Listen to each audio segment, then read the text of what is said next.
Hi guys. Been a little while since I've recorded any of these for you. Kind of got ahead in our class and then been working on some other classes. So here we go. And I hope you're enjoying these assignments based on these little lecturettes. I'm really looking for you guys to give you guys an opportunity to kind of think through these things and explore your own points of view, but in the context of the assigned material. Now we're about natural selection, artificial selection, and your thoughts on functionalism. And I'll be honest, when I first wrote this and then I looked at the title last night as it was finished, it didn't have the word your in there. And then I thought, you know, I want to include that because I really do want this to be your class and I want this to be your thinking space and your thinking projects. So let us then begin, and the pictures in here are from Study Abroad 2018, Psychology and Culture.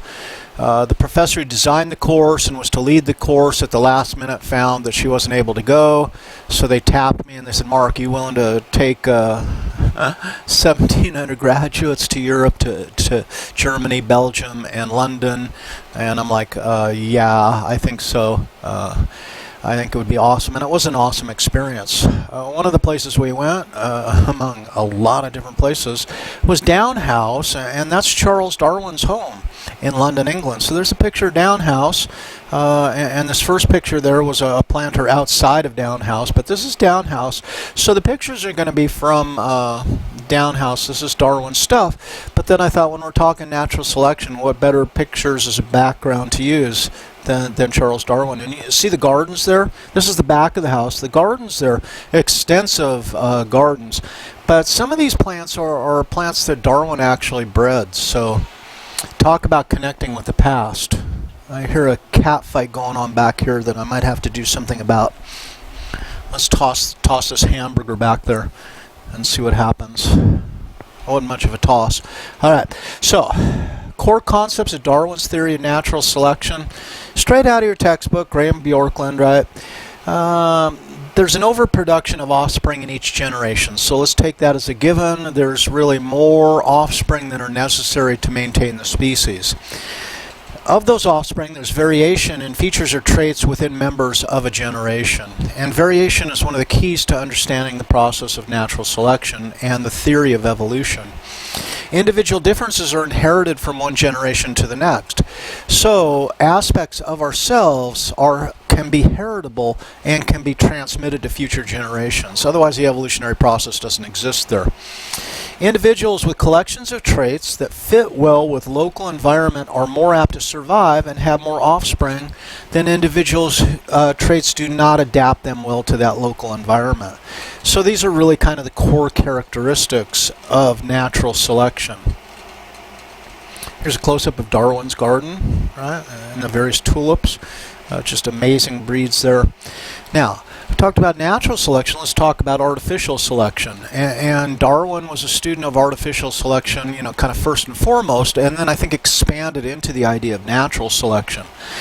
Darwin observed artificial selection in human-controlled animal and plant breeding, right? So that was what was going on at the time, was people were, and let me give you some examples. One example I like is you pick a large cow and you pick a large bull, right? And you breed those because your hope is to create increasingly larger cattle over time. So you take the largest of the species, mate them, and lo and behold, then we often see those characteristics become magnified, so to speak.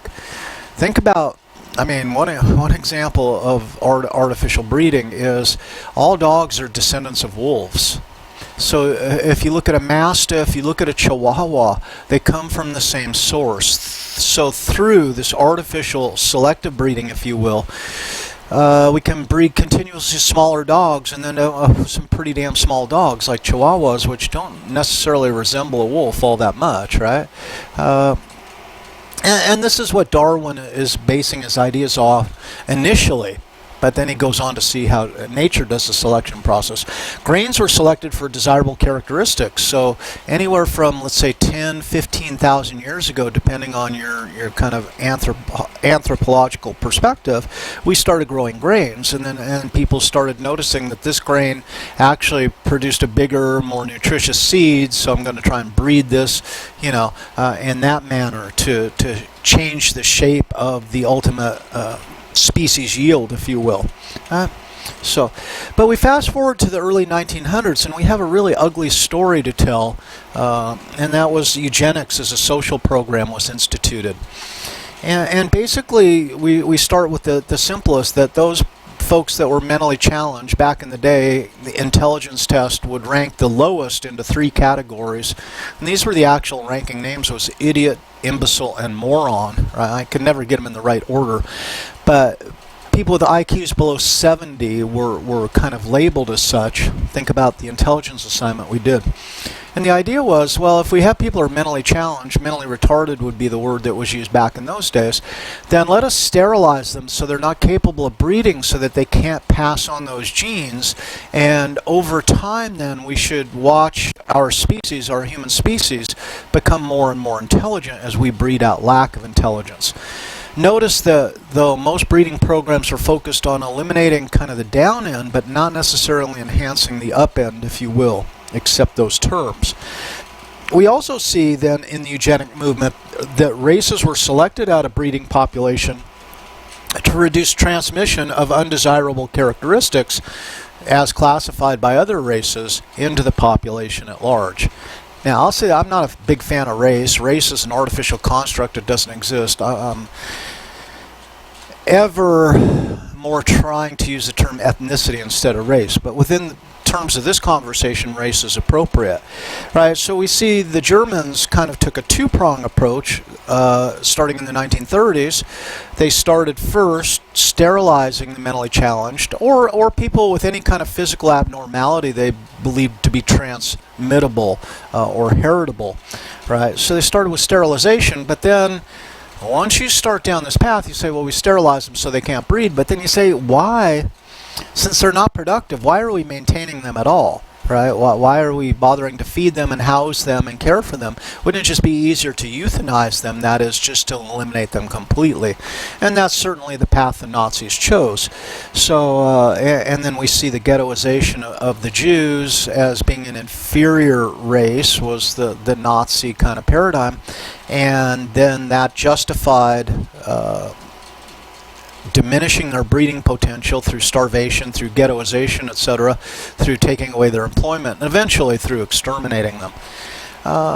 Note that the eugenics ideas came largely from the United States, though. The Germans in the 1920s and 1930s were studying what Americans are doing in 1910 and 1920 with these eugenic programs.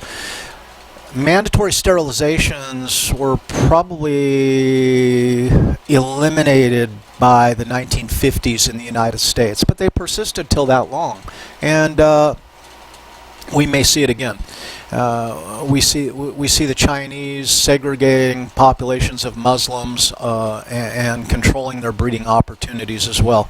To what end, I'm not sure. I'm not an expert on China, but that is something that's going on at this time, and it's something that's gone on with cultures all over the world since time began. So now the process of natural selection, then, instead of humans stepping in and saying, I want to breed for these characteristics and controlling the breeding, natural selection is obviously the result of changes in nature. So the environment essentially selects well-adapting variations. And I had problems with the word. I had adapted in there, but I think I like adapting better, even though it might not be construed as a word. That my ability to adapt then is really determined by natural forces in natural selection. So the environment then selects well-adapting variations for preference, right? So predators, weather, asteroid strikes, food insecurity, right, are all potential mechanisms of natural selection. That is, if an asteroid hits the globe, and let's say that's the story, that's the narrative, we have an asteroid that hits planet Earth, and there's a huge amount of ejecta, which now obscures the sun, and could be for a long period, maybe a year or 2 years. where we have essentially asteroid-induced significant winter. What we see is then a bunch of plants die off because they're not able to carry on their photosynthetic operations, and then the dinosaurs, who are subsisting largely on plant material, and a lot of it, right, are becoming food insecure. They're challenged for food, and they start to die off. And then those dinosaurs that prey on other dinosaurs, that is the meat eaters, lose their ability to eat because they have no prey to eat, and pretty soon we can see an extinction. So this can happen, either quickly or gradually. Some changes occur over a long period of time. A coming ice age then might be coming over a period of 10 or 20,000 years, and species then may in fact be able to adapt. They have more time to adapt, right? So question, are man-made changes to the environment best considered natural selection forces? And this is kind of a ponderable for you guys. I'm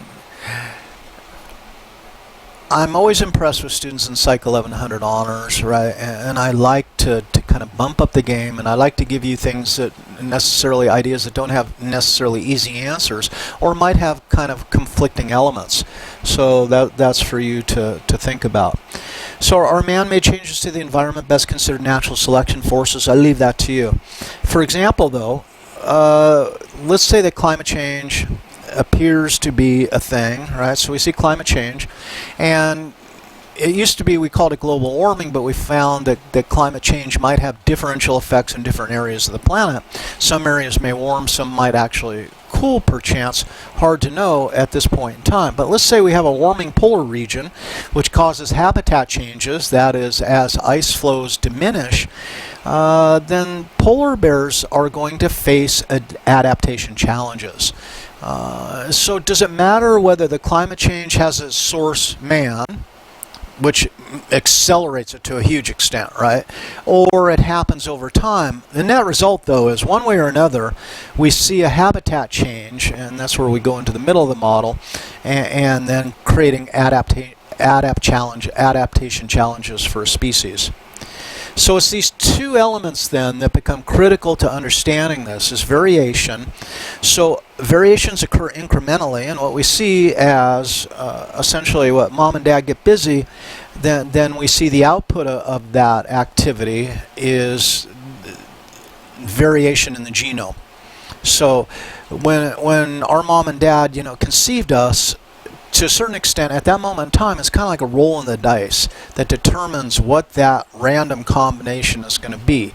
Now, there's parameters that kind of limit the amount of variation in that, and that's an important aspect, but there is variation. Now, the idea is, if there's variation and we have all these members of the species who vary, and natural selection imposes some force, either incrementally or kind of immediately, it will favor some of those variations and it will disfavor other variations. The favored variations have increased or at least non-diminished breeding potential. So, when the environment changes suddenly, though, it may exceed the pace of incremental variation, and that's where we see extinctions. That there was not enough of variation within the species, or not enough members demonstrating the appropriate amount of variation for the species to adapt overall. And this is when we get into these critical aspects. That is, when we look at, let's say, Siberian tigers, when you start counting the members of a population, in dozens or hundreds, then what you're looking at is the potential for variation is minute, and smaller environmental changes, smaller and smaller natural selection forces can have a greater and greater impact, right? So someone had said that cockroaches and ants will inherit the world, right? So we might not have much potential for variability, but when you look at really the trillions of ants or cockroaches, they may do fine. And also notice they have a shorter lifespan, so more variations take place over a given amount of time. One thing to consider about evolution is it has no foresight, it has no intention, right? So it's a process, it's not a plan. We have variability in species, and we have selection forces that favor some variations and not others. That's the process, and that's the way the shit shakes out. I mean, that's the deal, right? And evolution doesn't rank species as more advanced or more superior. The humans may adapt, they may not, right? Ants may adapt, they may not. That's not to say that humans are superior to ants. And note, with Darwin, this becomes a huge issue with people accepting the theory of evolution, because, you know, many kind of religious philosophies or religious perspectives put man above all else.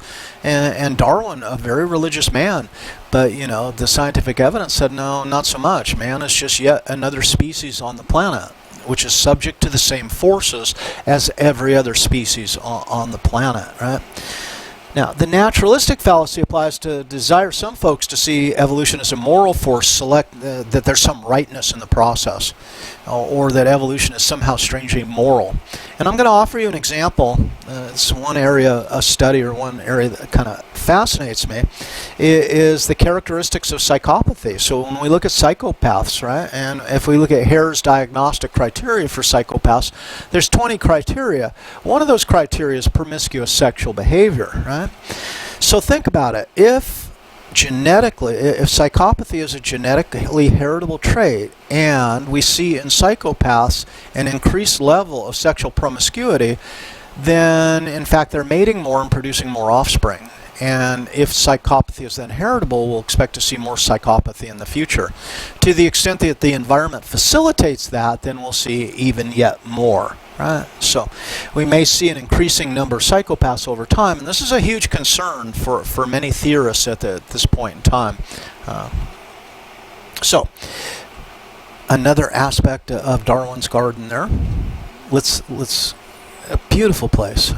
And I'll tell you, what was so amazing was to walk these paths. And I'm walking these paths, you know, we got to spend a couple hours at Down House. And the house itself has a museum, but the outdoors was really compelling. And just walking down these paths, and Darwin, when he had to sort out problems, when he reached an impasse in his thinking, would walk about. So it was fascinating just to sit here and walk on the same path on which Darwin regularly walked. I get off on that kind of stuff, I know.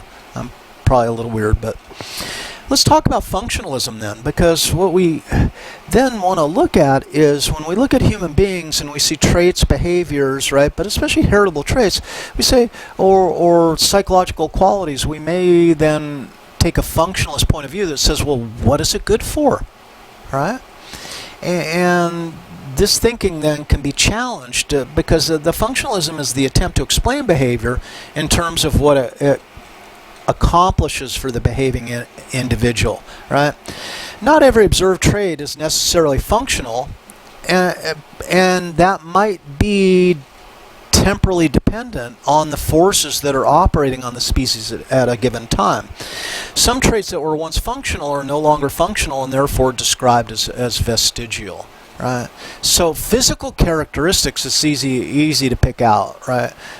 We talked in our last meeting, in kind of presaging this lecture, the coccyx or the appendix or tonsils, adenoids, to what a gallbladder. Are these things just holdovers, right? Or do they serve a purpose? Now, at Darwin in the big garden section, right, we had Darwin's bees, and Darwin was fascinated by the hexagonal pattern of the beehive, and he figured it out. He concluded that the shape is produced as a result of spherical cells touching each other and the bees using the minimum amount of wax possible. Now note, if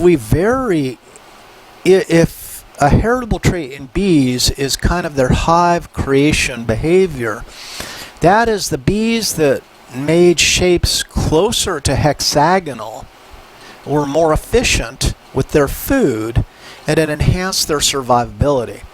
Whereas bees that were not exhibiting hexagonal, let's say, hive construction as a behavior, then become less efficient and maybe more challenged under certain environmental conditions, especially when food might become scarce. So this is how a behavior can cause adaptation, success. And note, the big question is it heritable? So for homework 2, and that's where this is all going, I'm going to give you a list on the next slide of possible traits or characteristics. And what I want you to do is muse about these. Again, not necessarily a right or wrong answer, and I don't think you guys need to be confined to right or wrong answers.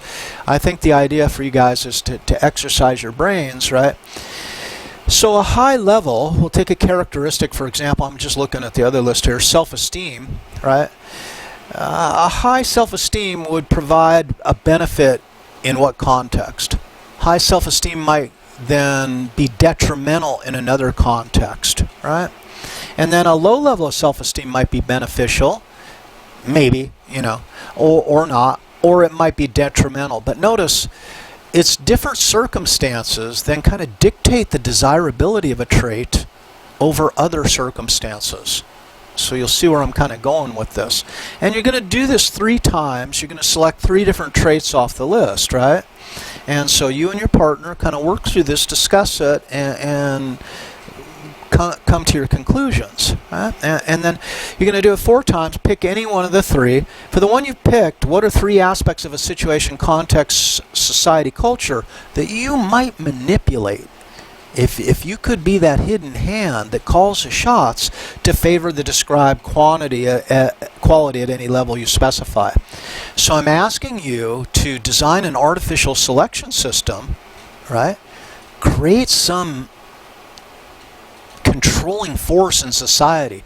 It could be a system of laws, it could be a system of favoring certain performances, a way of testing people, right, to select them. But I want you to use your imagination. That's what this is about, and come up with a plan that would favor these qualities. Now here's a list of the qualities, and if you want to use your own, that's okay too, but I thought, you know, so to what extent is self-esteem adaptable and under what conditions? Promiscuity, under what conditions? Is high promiscuity or low promiscuity favorable, right? What about fear or fearlessness? High or low intelligence, resilience, optimism or pessimism. So go down this list, pick any 3, and then make a case where it could be adaptive or it could be less adaptive. And then finally, for question 4, how could you manipulate a culture, an environment, a society, a city-state, whatever, to favor one over the other? So it's a tough assignment. It's going to take a lot of thinking. It's not tough in its length or its breadth, but it definitely, I hope, is going to challenge you to think, right?